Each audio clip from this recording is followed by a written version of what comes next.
ரமலான் மாதம் மகிழ்ச்சியான ஈத் கொண்டாட்டத்தோடு நிறைவேறுகின்ற போதிலும் அது நம்மிடம் விட்டுச் செல்லும் இரக்கம், ஒற்றுமை மற்றும் நட்பண்பு ஆகியன பெருமானங்களை எமது அன்றாட வாழ்வில் இணைத்துக் கொள்ள பாடுபடுவோம் என பிரதமர் கலாநிதி ஹரிணி அமரசூரிய தெரிவித்திருக்கின்றார்.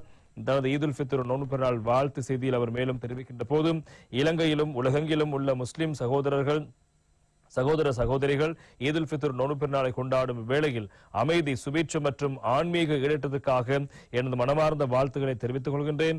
ஆழ்ந்த ஆன்மீக ஈடுபாடு, இறை வழிபாடுகள் மற்றும் சுய ஒழுக்கத்தினை ஆதரிக்கும் ரமலான் மாதம் இரக்கம், தாராள மனப்பான்மை மற்றும் ஒற்றுமை ஆகியவற்றின் பெருமானங்களை எமக்கு கற்பிக்கிறது. இந்த புனித மாதத்தில் எமது சகோதர முஸ்லிம் சமூகத்தினர் கடைபிடிக்கும் நோன்பு ஒரு வணக்க வழிபாடாக மாத்திரமின்றி எமது ஆதரவற்ற சகோதர சமூகத்தினரின் எதிர்கொள்ளும் போராட்டங்களை எமக்கு நினைவூட்டுகிறது என்பதாகவும், அது குடும்ப, நண்பர்கள் மற்றும் சமூகத்துடனான எமது பிணைப்பை வலுப்படுத்தும் அதே வேளையில் பொறுமை, பணிவு மற்றும் நன்றியுணர்வு ஆகியவற்றை வளர்த்துக் கொள்வதற்கான சந்தர்ப்பம் என்பதாகவும் பிரதமர் தன்னுடைய இந்த நோன்பு பெருநாள் வாழ்த்து செய்தியில் தெரிவித்திருக்கிறார்.